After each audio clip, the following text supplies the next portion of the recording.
All right, good evening, everyone. Welcome to the Hacks and Wonks 2022 primary candidate forum for Legislative District 37 for State Representative, Position 2.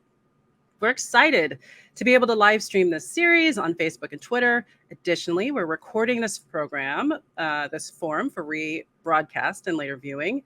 We invite our audience to ask questions of our candidates. If you're watching a live stream online, then you can ask questions by commenting on the live stream.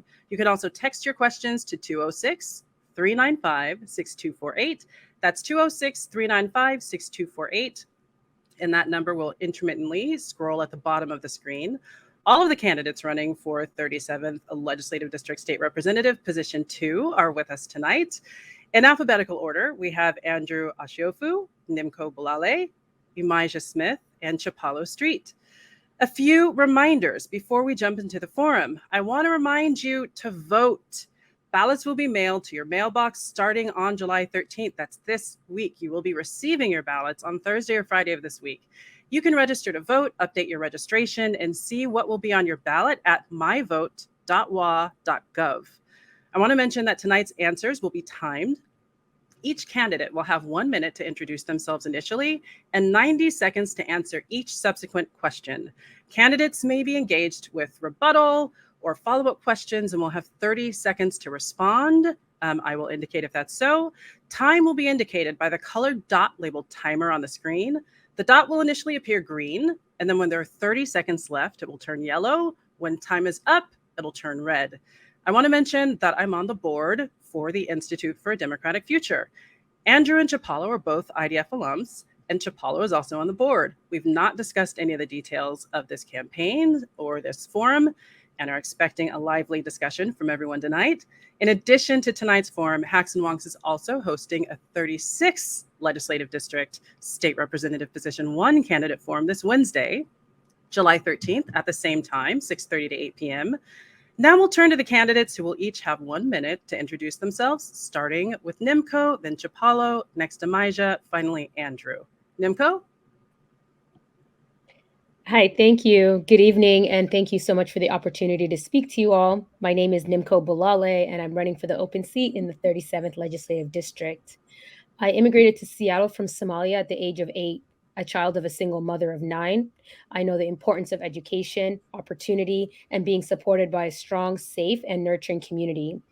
I'm a lifelong community organizer, small business owner, university educator, and education policy expert working every day to help marginalized people and communities.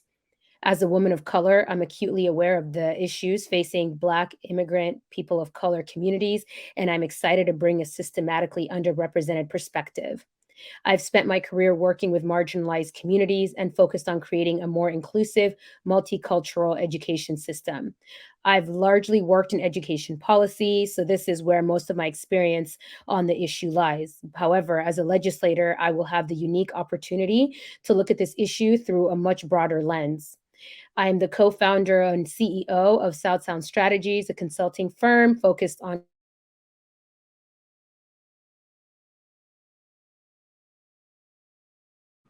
That was time.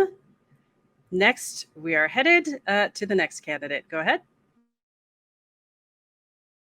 And I'm running here because I want the 37th to have the most effective representation possible. I've seen what education has done for my life, and I want every kid to have the same opportunities my education has provided me. Um, Police accountability is near and dear to my heart. During college, I was beaten by the police, and so I want to make sure we have an accountable police force while still working with them to make sure that we increase public safety. I've been a union member, so I would stand with our unions as they fight to make sure that working people can increase their compensation and benefits. In my professional life, I work for Microsoft for the Chief Technology Officer, where I advise our executive leadership on emerging technology. I think it's important we have legislators who understand technology, especially so given Roe, so that we can make sure that data isn't used unintended for people who are trying to get abortions. Serving in the legislature would allow me to magnify my efforts to improve our community. As a former union member, I understand the value of empowering the labor movement. As a BIPOC community member, I've experienced with important issues of our times like education, housing, technology, and interactions with the police. That is our time. Next, Elijah.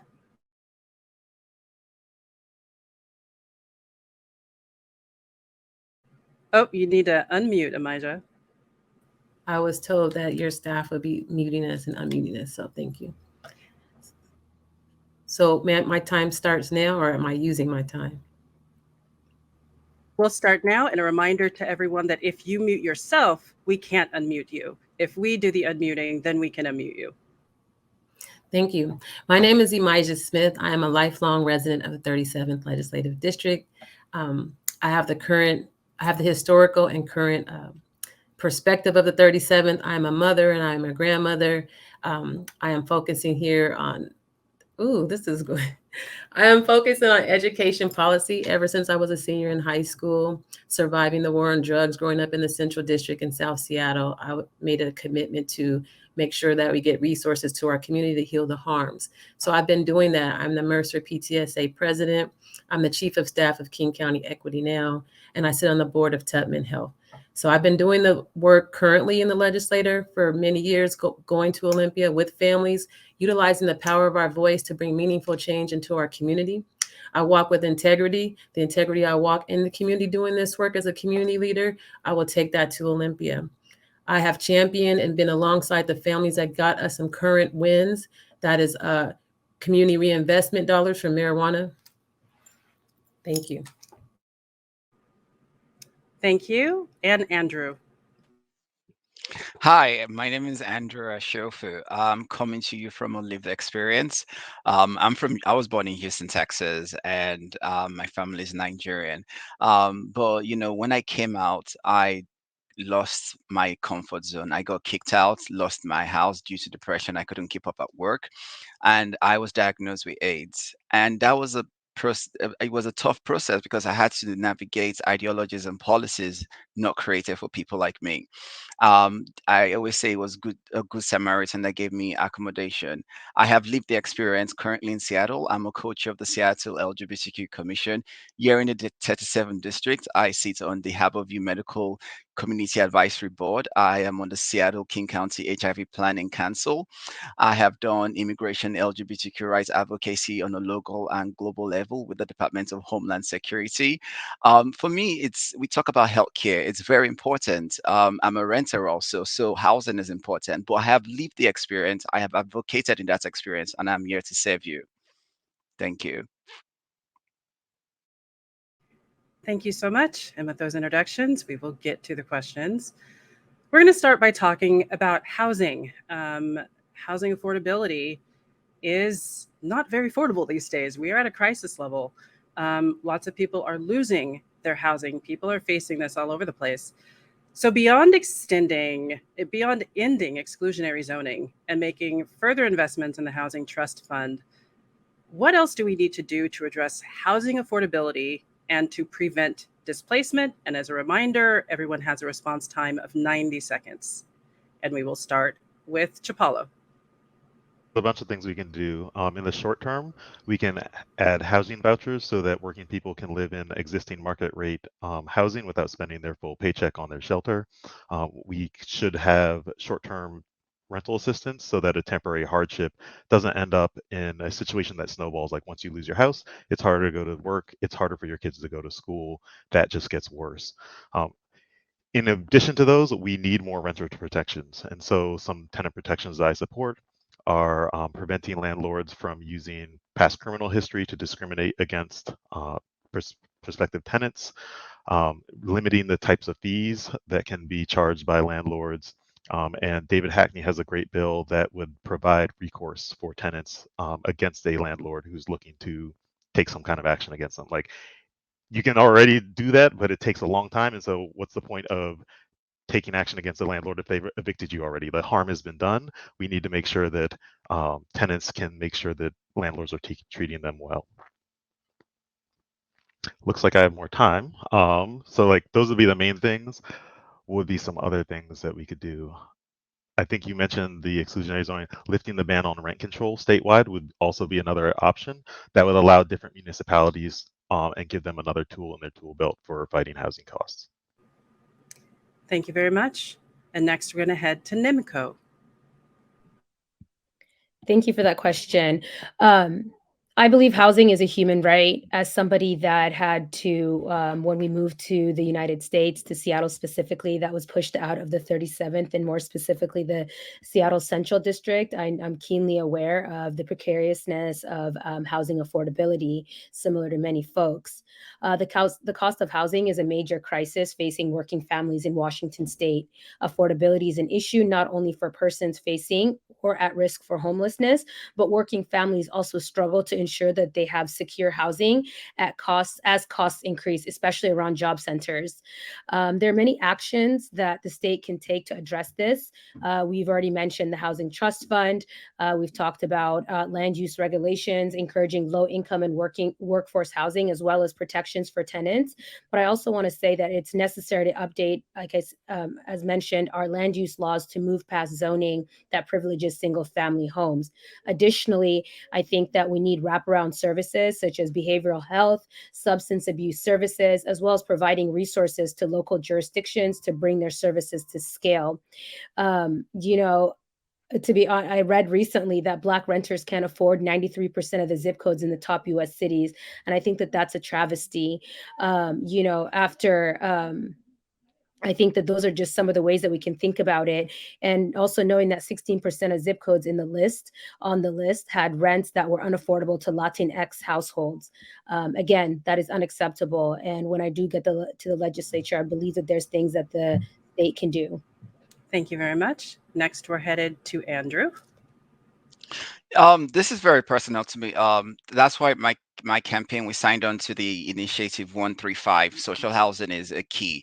One thing I've been privileged is to see social housing work in Europe, and in Amsterdam they have the 40-40-20, where 40% of the building is social housing, another 40% is affordable mid-level housing, and 20% is commercial or community space. I'm big on community space because I play dodgeball every Tuesday in a community space. But it's also very important that we protect, in the 37th district, we protect our housing through preventing gentrification.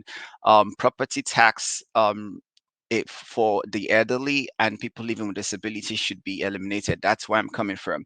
But also, we have a lot of land in Washington state, in cities where there the downtown is empty with population of less than 100. We should, we can utilize that to create social wraparound services for teenagers and youths at risk, for domestic violence victims, for people going through mental and drug addiction.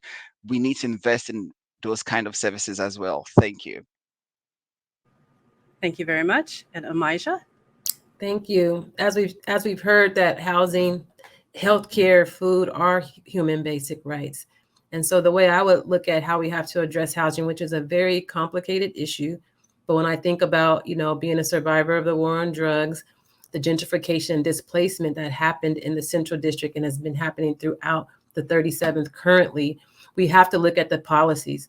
The home I grew up in was taken from my grandfather due to some bad crime bill policies. But also, we want to look at the Housing Finance Commission, most definitely, to make sure there is enough money in there that can come back into the community for housing development, and not just affordable housing, but stable affordable housing. We have Africatown Plaza, Ethiopian Village, as well as the Elizabeth Thomas homes. That came from community voice that I was part of to make sure that that money was sent down to the community. It wasn't going to come to the community a couple years back without the power of our voice. In addition to that, we need to look at the barriers that are in the Department of Commerce in terms of the application process to even provide housing developments that could be stable for our community.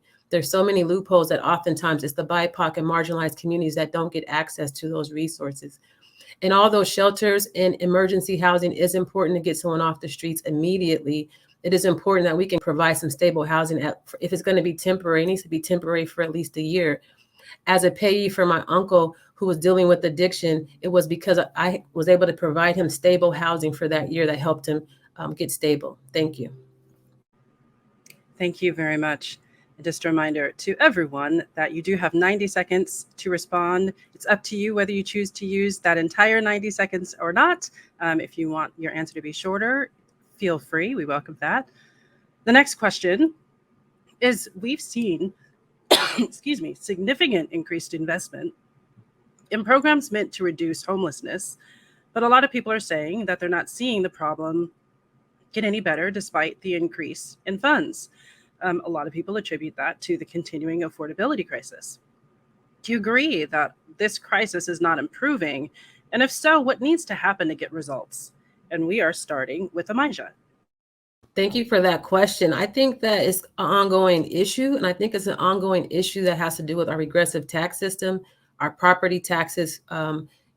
People who are being pushed out are low income, working class families that cannot afford the rents, right? So it's a cycle of an issue that is occurring. When that cycle occurs, it's like the burden of property taxes going up fall onto the renter, who is then also going to continue to be pushed out. So how are we solving the problem if we're not addressing some of the root causes of the issues? The root causes of the issue is also about having fair wages and wages that where people can actually live in the 37th and pay the mortgages, buy the homes.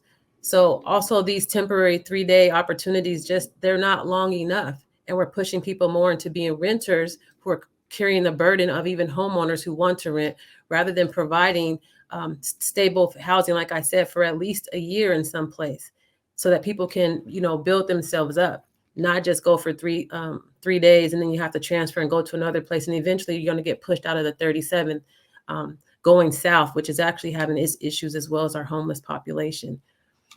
We have the resources, we have the money. The 37th and Washington State can correct this issue. We need to correct the issue, and we need to address the root causes of homelessness, not just providing people a 3-day motel stay here or there, or putting people in tiny home villages. Thank you. Thank you. Chapalo? Yeah, I also agree that it's an issue. And it's great that we're increasing funding for it, but I don't think the funding is keeping up with the magnitude of the issue. There's many things that are contributing to this. Like Imagine mentioned, home costs for someone who's trying to buy a house are skyrocketing. That's pushing up property values, which then increases someone's tax burden. So if you're a low income person and your property taxes rise, you have less spending power. If you're a senior on a fixed income, you have less spending power, and sometimes get forced into selling. Uh, we also have insufficient tenant protections. And so if you're a renter and you lose your housing, then you end up on the street and that snowballs. You can't go to work, your kids can't go to school, and the issue gets worse. So not only do I support all of those, or means to fix all of those, I also would like to see better paying jobs. So for example, I think it's crazy that after K through 12 school, we don't elevate the trades. The trades provide a great means of well-paying, stable jobs for everyone. And traditionally, we have denigrated the trades, like, oh, you went to the trades because you can't hack it. No, these are great jobs that people enjoy. Two of my best friends from junior high school went through 4-year college, hated the jobs they got, came back, became electricians, and now love those jobs and get paid more than they did before. So I think we need to think of this comprehensively, not only in how do we fix the housing market, but how do we increase job stability and the paying of jobs. Thank you. Nimco? Thank you for that question. Homelessness affects all of our communities in Seattle and King County. And as mentioned before, it is a very complicated issue, but I think that we all have a role to play.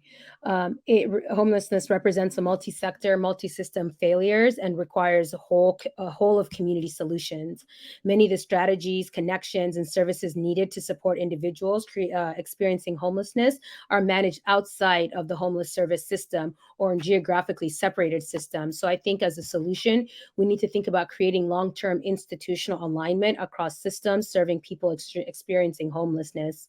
We must also ensure that community leaders in business, philanthropy, and those who have lived experience with homelessness and advocates can coordinate and align with regional and state level homelessness initiatives to cultivate, share, and promote solutions to homelessness. I think while at times efforts to support the unhoused in Seattle can appear scattered and disorganized, oftentimes initiatives and task forces are renamed, replaced, discontinued. I think that every day we encounter people who are living on the street, often without a reliable place to store possessions, clean clothes, take a shower, and get a solid night of rest. Moving forward, I think that we must continue to invest in housing, supportive housing for people with serious mental illness, emergency housing, and affordable housing. the solution to ending homelessness is to provide more options for housing, and that, Seattle and King County will need private business to take an active role in housing the unhoused if efforts to end homelessness must be. Thank you. And next, Andrew. Thank you for this question. As I said earlier in my introduction, I was able to come out of being homeless by someone giving me somewhere to stay. We've been approaching homelessness with a one size fits all solution, and that's wrong. Homeless has various degrees. We have from mental health to drugs to PTSD with the vets to domestic violence to people like me that lost their jobs to youths that are kicked out for coming out. We have a huge problem in the LGBTQ community. The first thing I think we should do is I'm not a fan of shelters because it's just for overnight. Again, we need more. So we need things like investing in transition housing. We just had one open up right here on 12th. We need to, again, back to wraparound services, housing. We have the space, but we also, people talk about density. We have a lot of high rises apartments coming. The problem why it's not affordable is one, it's not affordable. Also, it's all one bedroom studios and two bedroom. What about families? What about townhomes? We don't have that kind of investment. So we need to create legislation that brings about things like right to return, but also invest in multi-family units, not just one bedroom or studios. We need more, more, more. Thank you. Thank you very much. So, families have been facing increased financial pressure. The cost of necessities like rent and childcare has been skyrocketing for years. More recently, gas, food, and other prices have noticeably increased, and people are having to make financial sacrifices. What can you do in your capacity as a state legislator to provide tangible relief to people who are struggling with bills? And we are starting with Andrew. The first thing is we need a tax relief for low income families, working class families. Two, I think we need a gas tax break for now because of the high prices of gas. When it comes to childcare, I always say we need childcare vouchers, but also making it applicable whereby people can give what I call family, friends, and neighbor are part of childcare, but it's highly overlooked. So we need to create those vouchers as, oh, I can pay my family, I can pay a friend, I can pay a neighbor to help me take care of these kids. In campaigning, we see childcare as a huge need for people campaigning with children. We have that law that they cannot even use campaign funds for childcare, and a lot of people, especially women, have to drop out for running for office because of things like childcare. So we need that, and I think we need transportation, free public transit. I'm a transit. I use the transit occasionally. I've been endorsed by the Transit Riders Union, but we also need to invest in accessible transit and make it free for people to move around and reduce dependency on gas. Thank you so much. Thank you. Amijah? Thank you. I think on a state level, the state can provide some relief. They can give credits of the tax credit. We need to address our regressive tax code, period. That will give a lot of relief. Our state is receiving revenue, our marijuana tax dollars. We have the money to make some different choices, and we really need to release the burden off of our low income and working class families. So I definitely just think that there should be some type of package that is offered. But I do agree that I think that things are starting to be cut back because of COVID, coming out of COVID. So we should still be making sure that our students are receiving free breakfast, free lunch. That should not be something that's going to be cut. The feds are cutting it. The state needs to pick up on that. The state is doing a great job by covering some of the healthcare costs and for the insurance, but that needs to be extended. It needs to be covered, because just to try to buy some food, to go in there and just try to buy fruit and be healthy. The 37th has a lot of food deserts. It costs a lot of money to be healthy and to thrive in this community. So our basic necessities, I think that the state should utilize some of that revenue and give us all some level of a break based on our income. I am a single parent. I have raised my kids. I have found innovative ways to survive and get through that pain through childcare. Definitely advocating for childcare, increasing the income levels for families to be able to access that. This screen is killing me, but the state can do it. We have the money. We need to take care of our basic needs. We need to give food vouchers to our community members. Thank you. Thank you. Chapalo? Sure. So one of the places that childcare is provided is in the schools. We have a program for early childhood learning. I think it would be great to expand that, not only because that would provide some relief for childcare, but also the earlier we get a kid into education, the better the outcomes. I think there were some other good ideas thrown out there around like a gas tax holiday, but a gas tax holiday is really a short-term like band-aid on the solution where we really need progressive tax reform. Washington State has the most regressive tax code in the country, which is crazy given how fortunate we are in this state to have very good paying jobs, and we need to make sure that everyone pays their fair share. So I would love to see an income tax implemented. Unfortunately, it seems like there's some issues with that in the Constitution. So we need to fight to keep our capital gains tax. There's some corporate tax loopholes that we could close, and in doing so, we could then reduce some of the sales tax, which contributes to our regressive tax code. So I think we should look at this a little more holistically in terms of progressive tax reform, because so much of it comes down to where we fund different programs in our state. Thank you. Nimco? Thank you for that question. I believe that Washington's economic climate is one of the best in the nation, and this is because, unlike other states, our minimum wage is more reflective of the current economy, and workers are offered generous employment benefits. However, this is often negated by the fact that we do have the most regressive tax code in our country. Our economy only works for the top. Our economy works the best for the top 1%. I believe that workers and small businesses are fundamental to the health of our economy. I think that as a small business owner, we need to create an economy that fosters the growth of these businesses, and we need to invest in apprenticeship programs and strong unions to grow our economy and safe living wage jobs. At the same time, we desperately need to reconsider, like I said, our regressive tax code, which exploits working people. By lowering taxes on low income earners and by requiring the wealthiest in our state to pay their fair share, we can spur economic growth and relieve this population of its economic burden. As a woman of color, centering the voices of Black, Indigenous, and people of color is of the utmost importance to me. I'm committed to explicitly centering the perspective and the needs of marginalized groups who are so often underserved by being left out in the policy I work to craft. In addition to this, I support policies that specifically or functionally address the racial wealth gap, including affordable housing that helps people of color generate generational wealth, as well as a universal basic income, which has been shown to reduce the racial wealth gap.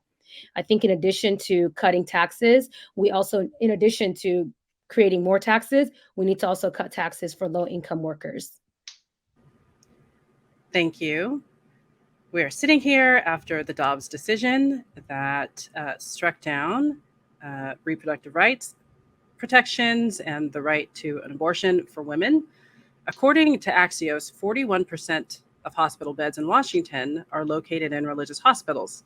So although we are not one of the states that has an abortion ban immediately occurring because of the decision, we do have some issues with access.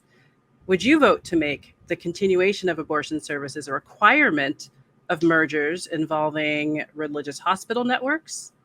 And we are starting with Nimco. Can you repeat the last part of the question? Would you vote to make the continuation of abortion services a requirement of hospital mergers, which we're having a lot of, involving secular or religious hospital networks? And what more can we do to protect abortion access? So I don't have a paddle, but I will say absolutely yes, I would support that. I'm pissed. I think access to healthcare, reproductive and gender affirming care at the forefront of my campaign as our nation continues to face an onslaught of threats to the rights of people of marginalized genders. And this is not okay. I think that we need to work harder to make this part of our Constitution. The right to bodily autonomy is fundamental, and I will always fight to protect these rights, especially in a state like Washington, which is soon to become a safe haven for birthing people in states looking to outlaw abortion entirely. As a longtime education policy activist, I understand the need for comprehensive sex education, and I will continue to fight for that when I'm elected in office. I'm firmly committed to creating a world in which all people can decide when, if, and in what manner they decide to have children. Reproductive justice means we must also work to create a world in which those children are born into communities that are safe, healthy, and just. Thank you. And next we're going to Andrew.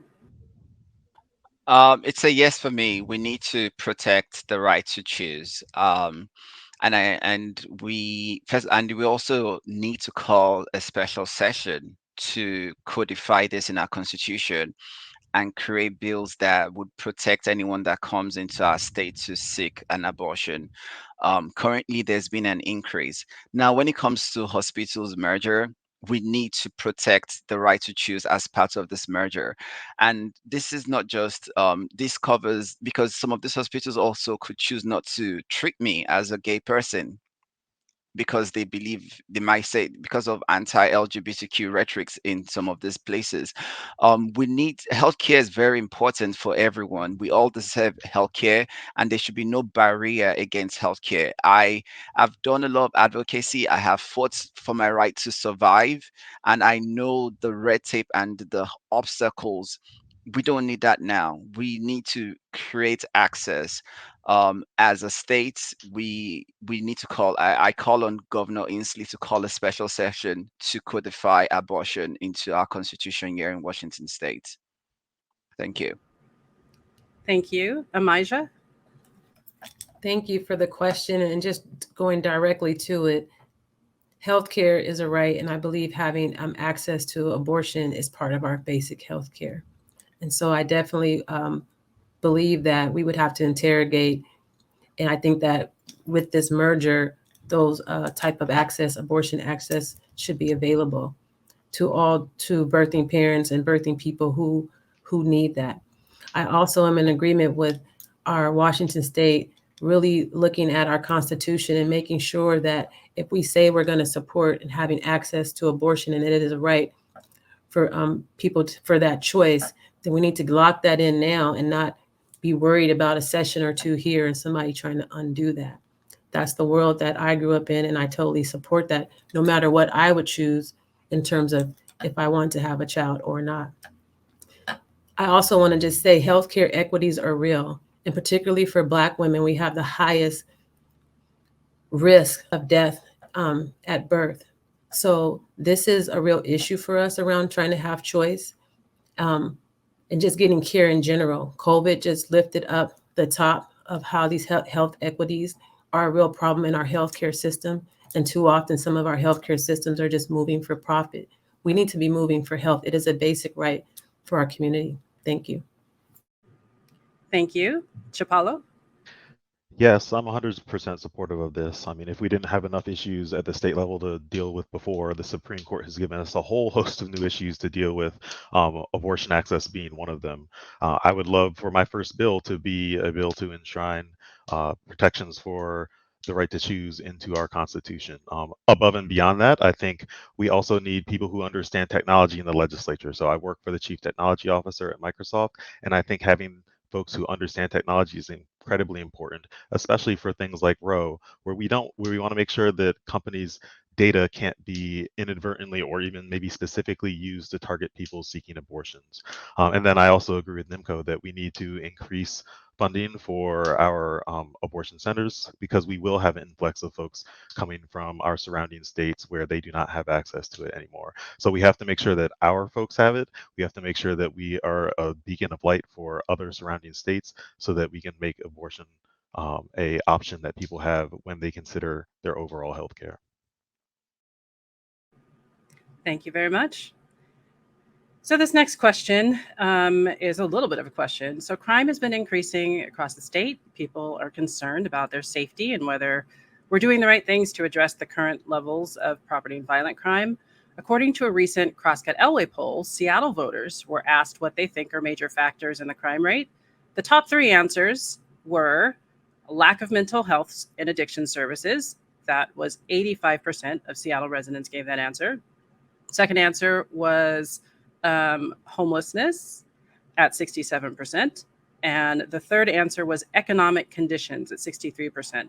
When asked specifically if they could direct where their tax dollars were spent, the top three responses were at 92% addiction and mental health services, at 81% training police officers to de-escalate situations, and at 80% programs to address the root causes of crime. Those were Seattle residents' top answers. Given that the legislature has already voted to increase public safety funding, largely devoted to policing and prisons, do you feel that we should increase funding for these things that Seattle voters have requested, like behavioral health resources, non-police intervention services, and rehabilitation services, before passing further increases for police spending? And we will start with Chapalo. So yeah, public safety and police accountability is a issue that is near and dear to my heart. In college, I was beaten by the police for not showing my ID so bad that I had to be taken to the hospital before they took me to jail.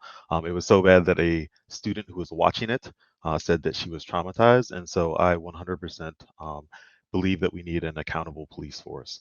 That said, I think police are part of public safety. They should be partners that we can work with and should not be afraid to call to come to violent crimes, to solve robberies. Like, they are part of public safety, and I want to work with them to make sure that we have more public safety. I also encourage our society to think more holistically about public safety. Like, we ask police to do too much and things they're not trained for. So we should have counselors in schools, not cops.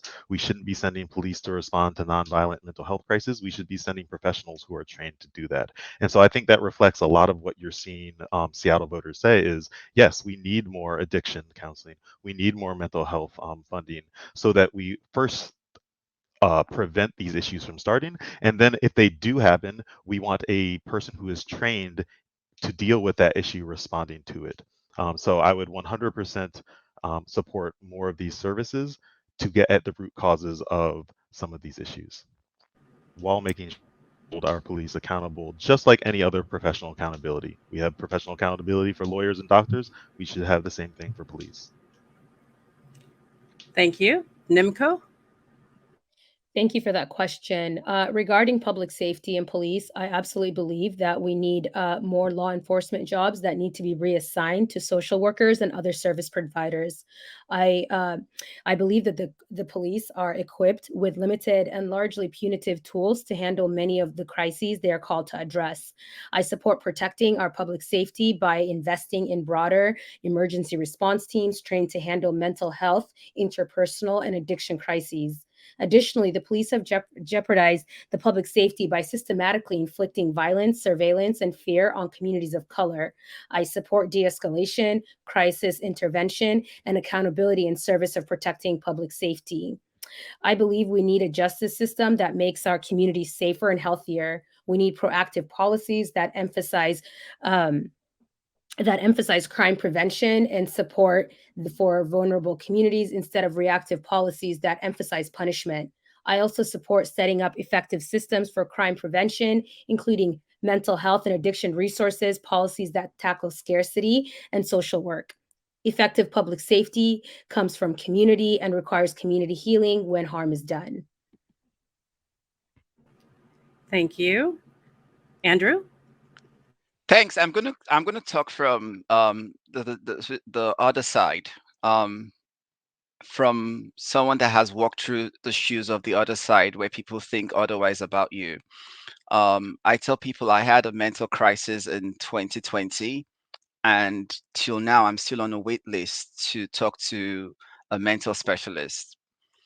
And what does that tell me is we don't have enough trained, diverse mental health specialists even in our clinics that are affordable and accessible to many people that really need them. Most of them work for very expensive hospitals or clinics or practices.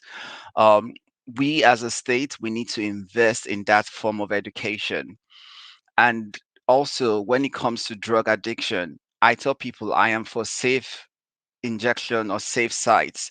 And people say, why? I said, because one, it brings these people to a place where you could personally reach out to them, and it also reduces diseases and spread of blood-borne diseases. And our police force, I think we've invested enough. We need more civilian engagement, more social workers, more people that are not violent. We need the police to go back and address sexual assault victims, and we need more civil engagement. That's what I think we need in Washington State. Thank you. Thank you, Imija. Yes, thank you for the question. We definitely our state needs to invest, provide mental health investments. As a PTSA president at my son's middle school, every year we check in with the families and ask them, like, what type of resources, what do you need? And for the past few years, especially with COVID, everyone 100% has prioritized social emotional health and wanting some mental health support for our youth. So mental health supports go across the gamut. I know you were speaking to public safety, crime, and what the poll had indicated, but I want to say it's across the board. Recently had spoke with the leader of the IF project, a police officer who was also sharing in the past that our police officers weren't even getting like properly mental health care. And so how we're trying to look into how they are trying to look and making sure that police officers are getting behavioral health. So the behavioral health is across the board. We as families have been impacted. And so our state should invest regardless, whether it's those who are having addiction issues who are untreated or others. And if our youth are not being serviced well, then people are going to go try to self-medicate, and it's going to create a cycle. And we want to interrupt that cycle of harm. We want to interrupt that cycle of being untreated. I definitely believe that we need to make sure our resources are equitable, right? So the police force budget is much larger than our education budget. And so we need to take a look at that. So I definitely believe in police accountability, all the things, de-escalation, all the things, the training that's needed. Thank you very much. Next, we're going to go with a question from a viewer. I'll read it verbatim. We've just found out that Starbucks is closing our CD neighborhood location on 23rd and Jackson due to crime concerns. It's a quote from them. I would be interested to hear candidate thoughts on this decision and how this loss affects a community gathering space. And we will start with Imija. I appreciate that question. You probably see my eyes. I'll honestly say I'm a little bit heartbroken about what's happening in the Central District. I was just talking with the new development complex about looking at that parking lot just this morning, saying the result of the people who are in that parking lot is a result of the poor policies that have come when you displace and gentrify the whole community. This is a place where people find to be their community. This is sometimes a place where people who are unhoused feel most safe in that space because someone will come and smile at them. So crime and different things are happening across not only our city, across the 37th, but across our nation. So to remove something as a community space that we need so people can come together, come problem solve, come be a support in some way or another, I think that is not the best move. I think it's like you came and you put your footsteps there, but then you're going to step away and kind of leave the problem. You need to resource the issue, bring in investments. I would rather Starbucks do that, especially when you look at the racial justice context and how they maybe even came into the community. So I'm disheartened about it, but at the same time, we as community and advocates working in solidarity are working to address that issue. But I will say I've talked to those people in that parking lot. I've seen people I grew up with in that community. And I know even an unhoused homeless woman sleeping on the bench there said that was the safest place for them because they're amongst at least their own community. Thank you. Thank you. Chapalo?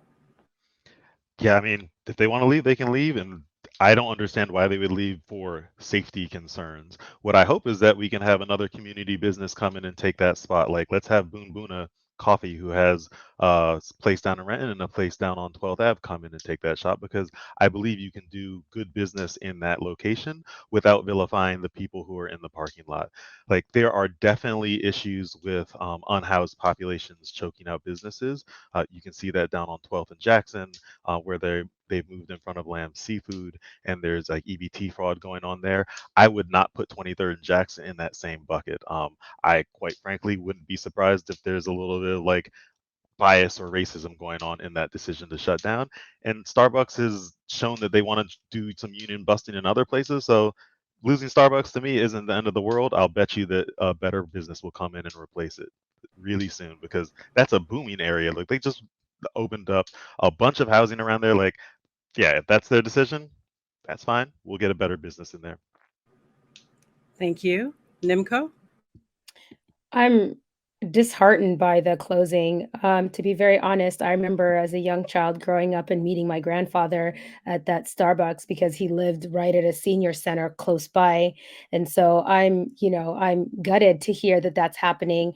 And it's unfortunate that, we know that oftentimes communities of color are the ones that are disproportionately impacted by these travesties and by gun violence and, public safety. As a representative, I will lead with racial justice being central to the fight to end violence and specifically support policies that are common sense and that reduce, police interactions and increase accountability for our communities. I think, as Chapalo mentioned, this could be an opportunity to have a community, cafe there, an opportunity to really invest in the central district and in that area. And so I think it's a missed opportunity for Starbucks to leave in this condition and to say that it's because of, safety concerns. I would have hoped that they would be a part of that solution in really being able to continue to invest and rehabilitate the community.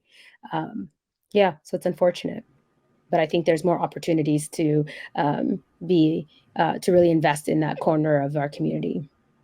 Thank you. Andrew? I'm going to address this in various forms.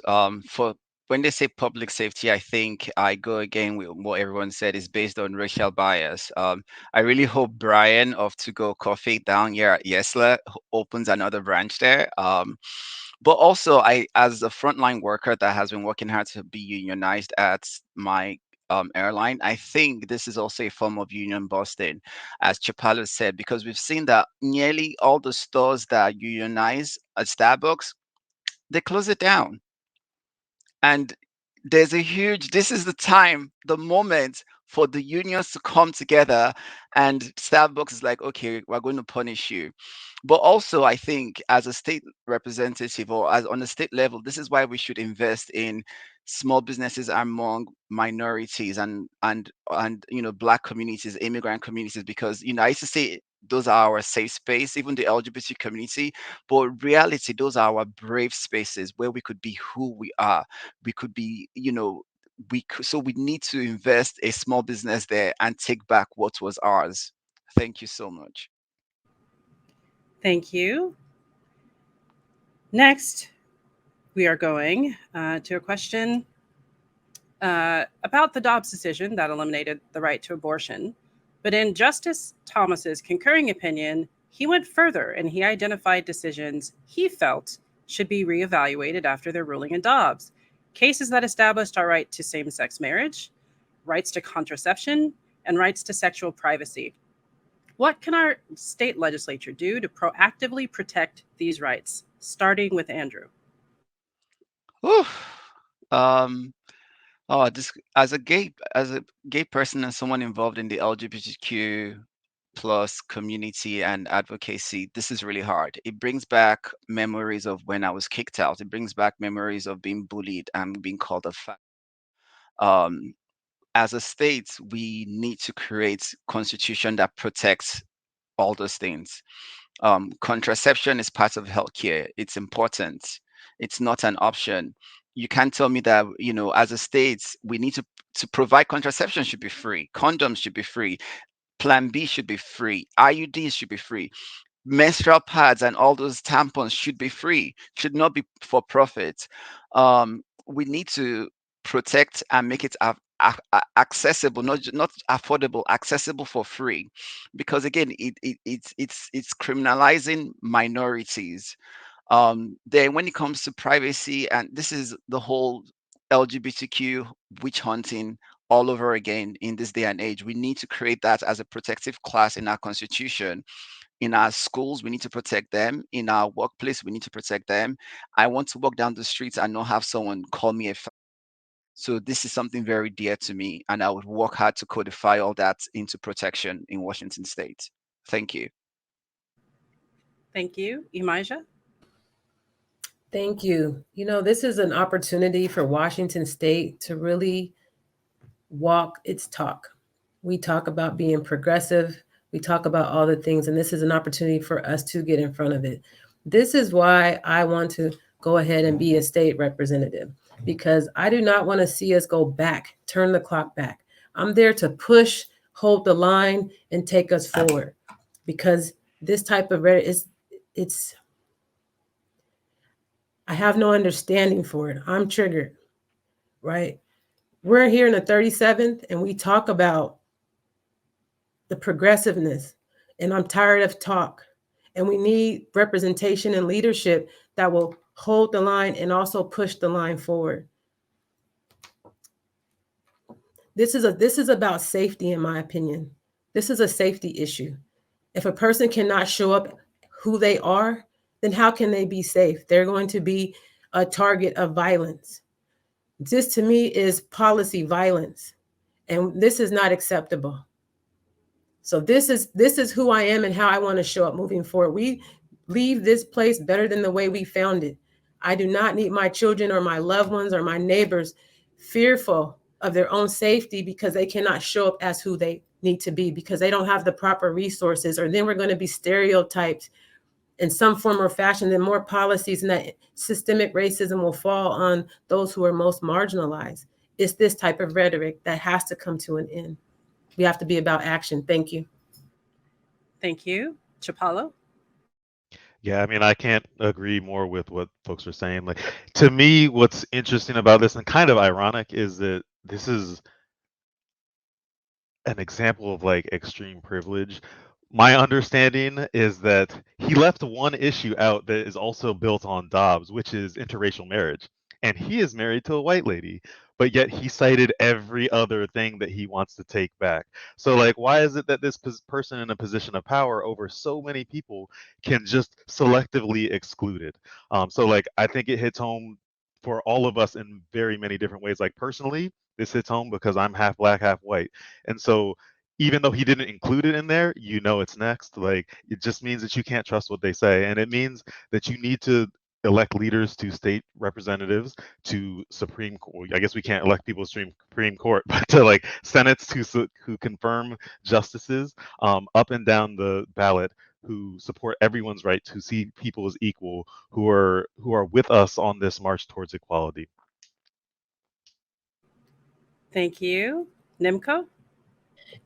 Thank you so much for that question. I don't want to. I agree with what everybody said. I think additionally, Washington State needs to be in the business of justice. And when I say justice, I really mean the complete physical, mental, spiritual, political, economic, and social well-being of all people. I think that this can only be achieved when everybody has that economic, social, and political power, as well as the resources to make healthy decisions about their bodies, about their sexuality, about their reproduction for themselves, their families, and their communities in all areas of their lives. I think that this is the kind of foresight that we need to have as a state, and we really need to lead in these issues. If we say that we are a beacon for supporting reproductive rights and other rights of all people, I think that we need to be leading in that, and we need to show the rest of the country that we're an example of folks that take that business of justice seriously. Thank you. And with that, we are actually going to take a short 2-minute break to give our candidates a chance to grab some water. It's a hot day, and grab their yes and no paddles, because we're going to be back with the lightning round. So 2 minutes is starting now, and we will see you on the other side.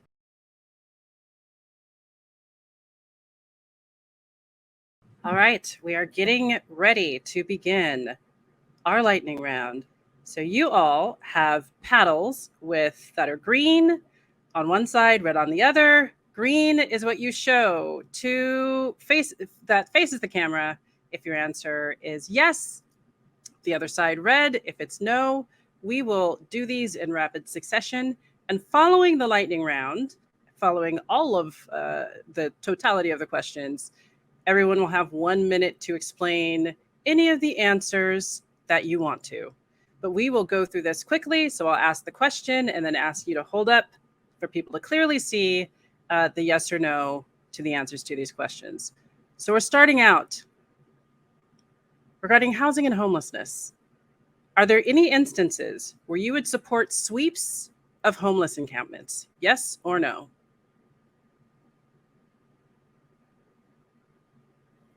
It looks like we have two either giving a no or a thumbs down for no. It looks like everybody is a no on that question.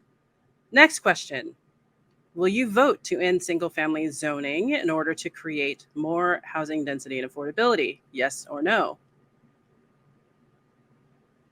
Everyone is a yes. Next question. Would you vote to end the statewide ban on rent control and let localities decide whether they want to implement it? Yes or no?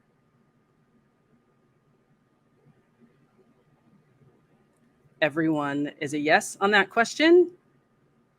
Next, do you support Seattle's social housing initiative, I-135? Yes or no? Everybody is a yes. Would you have voted for the legislature's police reform rollbacks in the last legislative session? Yes or no? A mixed answer. So keep your paddles held up for that. So Imija is a yes. Everyone else is a no. That's Chapalo, Andrew, and Nimco. Next, should the legislature pass restrictions on what can be collectively bargained by police unions? Yes or no? Repeating the question, should the legislature pass restrictions on what can be collectively bargained by police unions? Everyone is a yes in that question. Would you vote for any bill that increases highway expansion? Yes or no?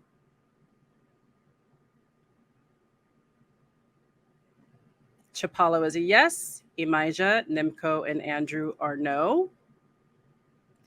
Do you support calling a special session this year to codify reproductive rights and access into law? Yes or no? Everybody is a yes. Would you have voted this past session for the session before last for the Climate Commitment Act? Yes or no?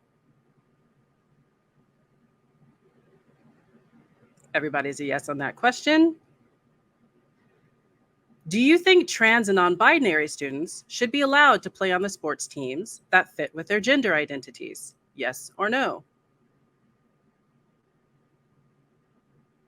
Everybody is a yes. Will you vote to enact a universal basic income in Washington? Yes or no? Everybody is a yes on that question. Our state has one of the most regressive tax codes in the country, meaning lower income people pay a higher percentage of their income in taxes than the ultra wealthy. In addition to the capital gains tax, do you support a wealth tax? Yes or no? Everybody with quick yeses to that. Do you support implementing ranked choice voting in Seattle? Yes or no? Everybody is a yes to that. Do you support implementing approval voting in Seattle? Yes or no? These are slow answers. We've got some waffling. We've got a lot of waffling. The only clear answer was Andrew with a no. Do you support moving local elections from odd years to even years to significantly increase voter turnout? Yes or no? Quick yeses for that. Is your campaign unionized? Yes or no?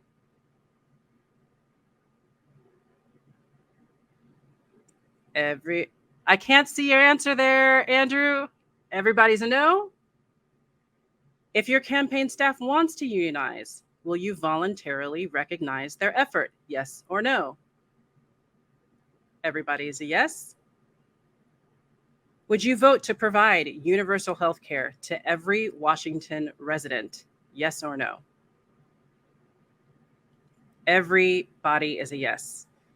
That concludes our lightning round. Now we will give each candidate 1 minute to explain anything they want to explain about their answers or their waffles. And we'll start with Nimco. About my waffles? About any of your answers or the answers that were a non-answer. Is there anything that you'd want to explain? Yeah, maybe if I didn't vote on the question, it wasn't the ranked choice question. It was the question after that. I wasn't familiar, unfortunately, with that idea, and so my only explanation is that I need to learn a little bit more about. Can you explain? Crystal? Can you repeat what that question was? It was about an approval voting initiative that had been collecting ballot signatures may appear on the ballot. However, we actually just got some breaking news today that there may be an effort from Council Member Andrew Lewis to actually put ranked choice voting on the ballot, which would supplant the approval voting process. So tune in there, but there is a possibility for approval voting, which is where you just vote for everyone that you like. And we've discussed it, certainly. There's other people discussing it. Lots of lively conversation about the people and interests supporting and opposing it and the differences between the two. But just an interesting question there. Yeah, I just will commit myself to learning more about that. Obviously, I support ranked choice voting and will get myself knowledgeable about approval voting. Thank you. Mm-hmm. Andrew? Yeah, I am not in support of approval voting. I'm more in support of ranked choice voting.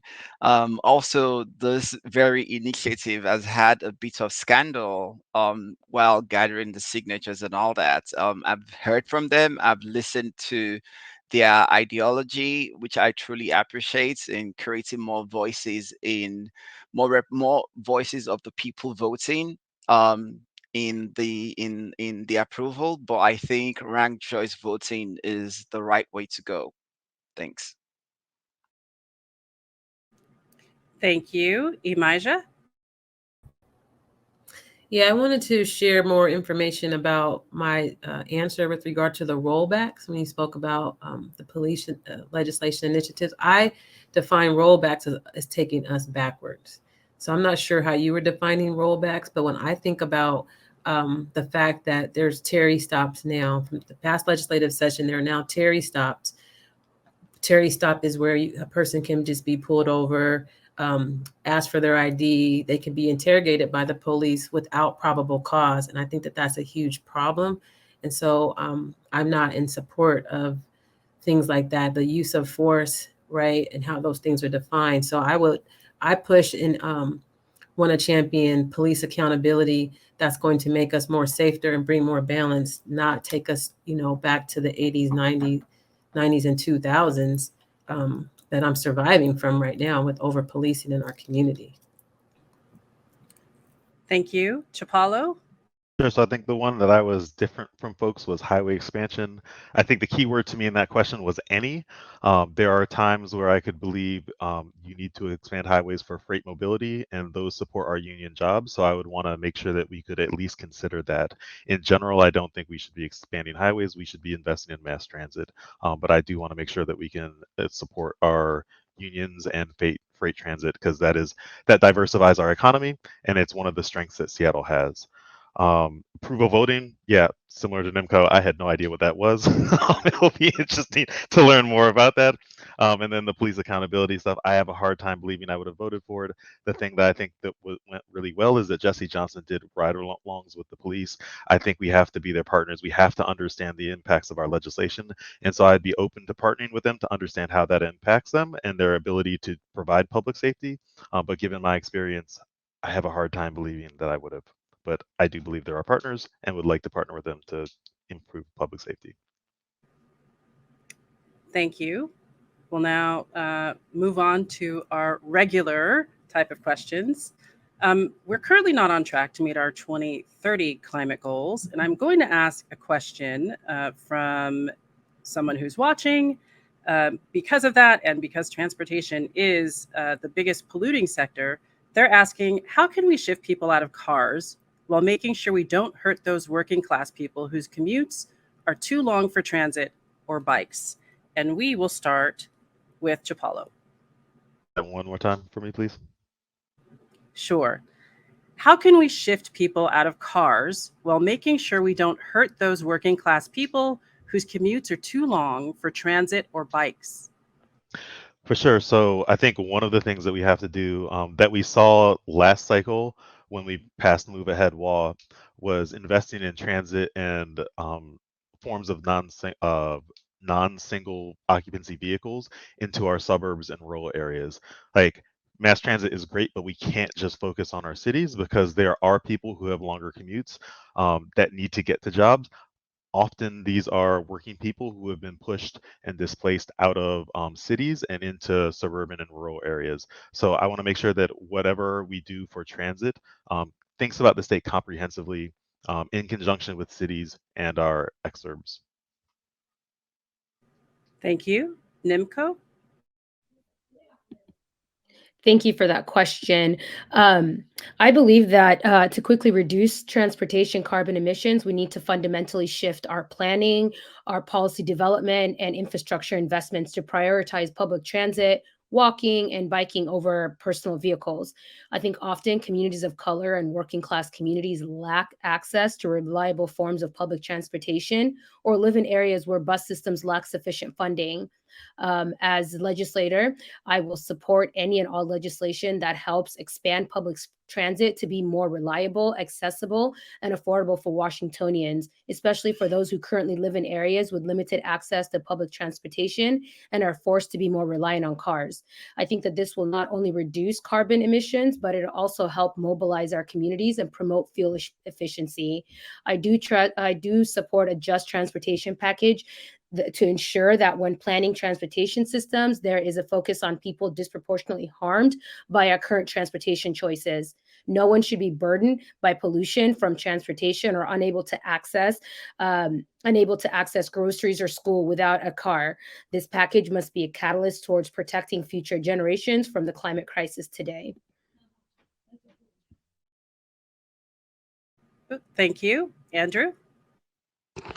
One, I think, is we need to invest in the expansion of public transportation. I mean, there's no rail from here to Tacoma. There's no rail from here to Olympia. That's a red flag right there.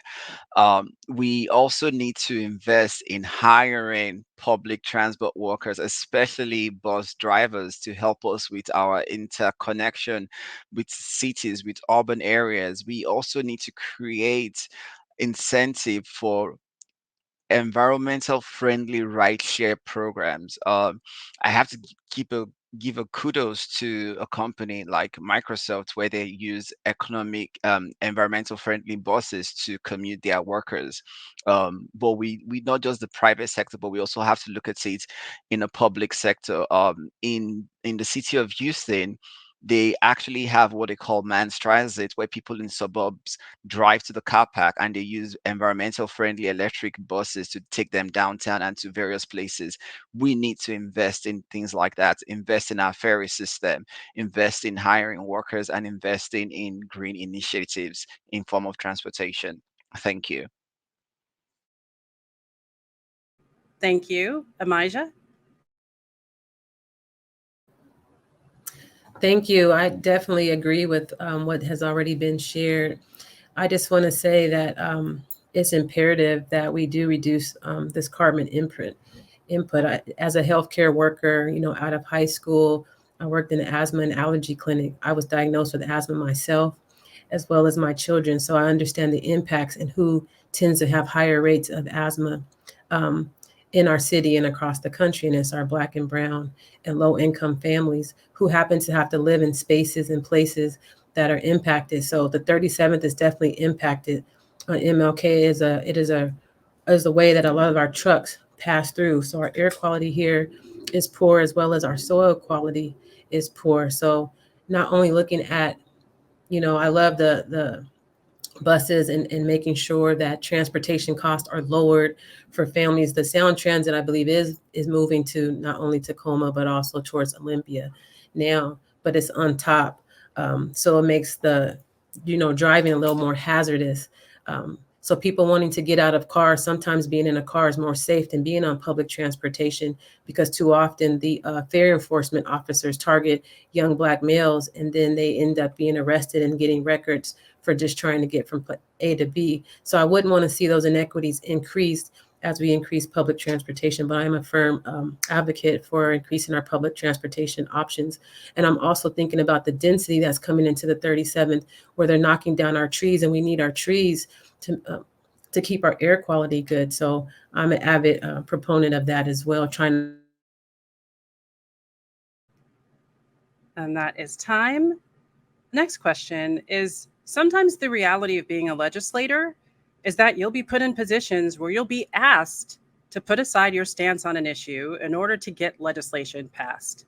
There might be moments where you have to advocate for something you feel is right, even when leadership or your fellow legislators feel differently.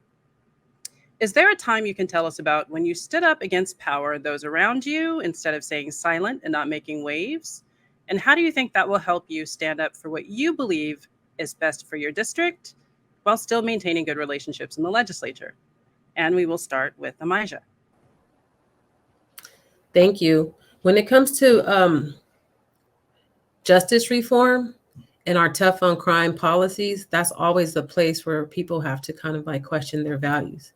And so for me as a community advocate, and going there with families and understanding the issues and being a strong voice around justice reform, I will refuse to settle when it comes to doing what's right around justice reform and racial justice, and really moving us forward. Now, it's a majority vote. You only get one vote up there. So I think utilizing your voice and utilize your power for what's right to allow us to walk our talk, we need to do that. And then you need to, I will be checking in with the base in the community that I have relationships with, because it's not about me. I'm there to represent the 37. So I need to check in with the constituents and who are representing me and get advice about how to move when the going gets tough up there. The legislature needs some transformation, like a lot of our institutions need transformation. And that's why I believe I'm the perfect representative go there, to be that bridge for voice from our community. Because if we just do status quo, the status quo is going to continue to put the foot on our neck, the knee on our backs. And that's not what we want. We're looking for progression. And I think that our community members want to see that in Olympia and would champion me forward. Thank you. Thank you. Chapalo? Yeah, so when I was a professional soccer referee, the union that I was with went through a strike. And so while management, the people who assigned us games, wanted us just to continue working and not advocate for increased compensation, better benefits, and better working conditions, I realized who I represented. I represented myself. I also represented the people who come after me. And so I wanted to make sure that I took a stance to make sure that my compensation was improved, and that the folks who came after me, their compensation was improved as well, even though it hurt my chances for getting games at higher levels. So after that strike, you could see differences in assignments. And so despite that possible backlash towards me, I stood up against our bosses. I stood with other people who I saw as constituency, like that I shared with, which were the other referees and the people coming behind me, to do what I thought was right. And I think that's what you have to do in the legislature as well.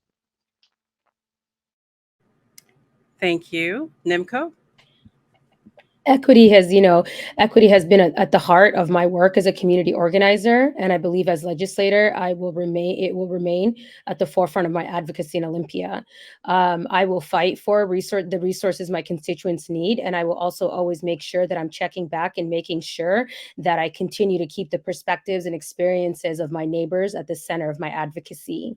I think that equity work is what drove me to run for state representative, and I stand firm in my solidarity with marginalized communities and ensuring our students, workers, and the elderly have access to the basic necessities that they need for a quality of life that all Washingtonians are entitled to.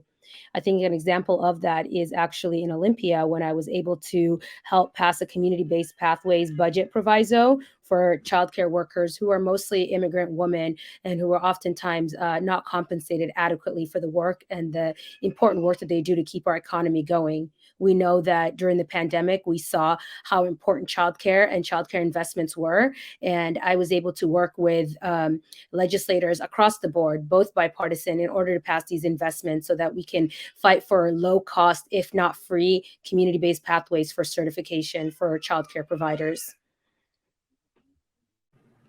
Thank you. Andrew? Oh my gosh, I love challenging status quo. Even me running for office is challenging status quo because I've been told you're not from here, you don't have roots here. I love challenging status quo. My survival is based on that. But a very good example is when I joined the Seattle King County HIV Planning Council. One thing I kept on hearing from people living with HIV that needed help was food. It might be minute. It might be, oh, what is food? But food is important when it comes to healthcare. And I kept on hearing from especially the immigrant community, how they don't have access to the food they could identify and they need, and people with dietary needs didn't. And so every meeting I'll bring it up. Every meeting will be like, well, this is how it's always been. We have the food banks, we have the this. And I kept on for 2 3 months, I kept on bringing up food. So finally they were like, okay, we created a special food committee for 6 months where I was the chair to do analysis, data, and research on food. And at the end of the day, we now have a policy that all food providers for people living with HIV should have food, special food for based on ethnic needs and dietary needs. Because I challenge the status quo. I love challenging status quo because that's how you create change. Thank you. The next question, we asked candidates to submit some questions to ask to the other candidates. And this is one such question, and it's going to go to everybody. What changes can be made at the state level to increase access to quality healthcare in the 37th district for those who are currently not receiving it? And we will start with NIMCO. Can you repeat that one more time? What changes can be made at the state legislative level to increase access to quality healthcare in the 37th district for those who are not currently receiving it? I think one thing that I think about is as a type 1 diabetic, I think about how increasingly inaffordable insulin is. I think that there are a lot of healthcare factors and social determinants of health that contribute to that in the 37th. We have higher rates of diabetes, of things like that. And I think as a person that is experiencing that firsthand, I think that the cost of life-saving insulin is something that I would be very interested in making sure that we have more of. I want to make sure that folks that are having health conditions such as that are being supported and that the state is taking care of that. Same thing with the elderly, making sure that medication is something that continues to stay affordable and that it is not a burden on folks' fixed incomes. Thank you. Andrew?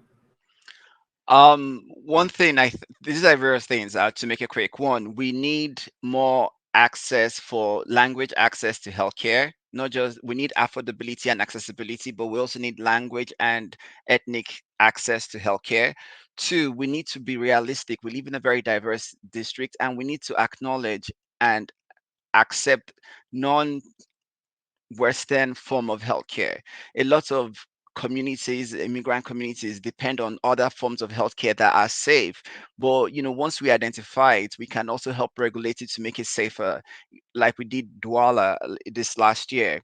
Another problem is accessibility to healthcare. We need more health centers in the districts, not just first hill. We need more health centers and we need more education around healthcare to communities. And we need to improve on the Apple healthcare program we have on the state to make it to bring more um, to create more access to healthcare. We need also to create a state prescription affordability program. My medication a month is 3,500. I am privileged to have a job, but healthcare should not be tied to having a job. Thank you. Thank you. Amijah? Yes, thank you. As a board member for Tubman Center for Health and Freedom, I do understand the necessity of having more healthcare clinics in the 37 and also across the state that will allow for culturally relevant care, that will allow for community to be safe, be welcomed, and be their healthcare needs taken care of.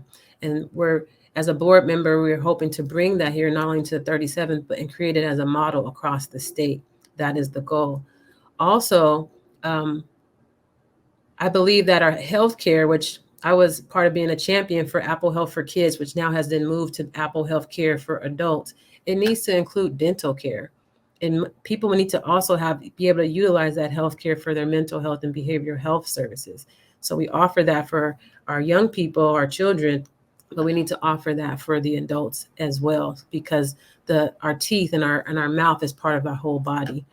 I also want to share with regard to, I agree with the medications. The state needs to have a program available so not only our seniors, but our low income and working families can have access to medication. With the inflation, everything's going up and you shouldn't have to choose, like myself needing an inhaler or paying a bill, or somebody needing to get their diabetes medications and strips or paying their light bill. That should not be our burden to carry. And to in addition to that, around the healthcare pieces, my time. Thank you. Thank you. Chapalo?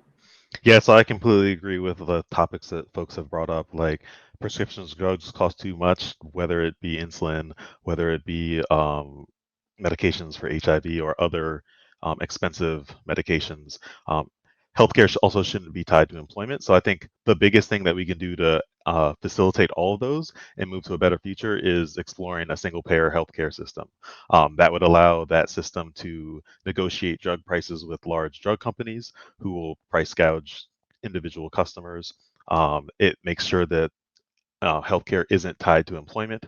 And so I would love to look at that sort of comprehensive system that will improve healthcare outcomes for everyone. I mean, we just got done with the pandemic, right? Like public health requires healthcare, regardless of whether you're working, regardless of whether you can pay for it, regardless of whether you're getting a stipend from the government to be a part of ACA.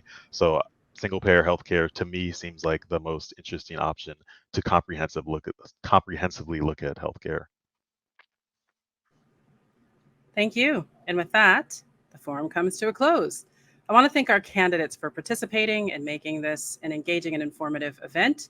To those watching online, thanks so much for tuning in and sending in your questions. If you missed any of the discussion tonight, you can catch up on the Hacks and Wonks Facebook page or on Twitter, where we're at Finch Fry. Special thanks to the coordinator for this evening, Shannon Chang, to Bryce Canatelli, who is on the Hacks and Wonks team, and to our wonderful volunteer, Ilona.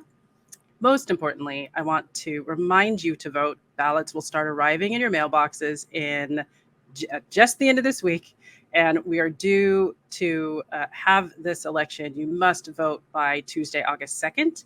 You can register to vote, update your registration, and see what will be on your ballot at MyVote.wa.gov. That's MyVote.wa.gov. Be sure to tune into Hacks and Wonks on every Wednesday and Friday. Subscribe to get the midweek and Friday show in your inbox. And if you want any more information, you can visit officialhacksandwonks.com. I've been your host, Crystal Fincher, and we will see you next time.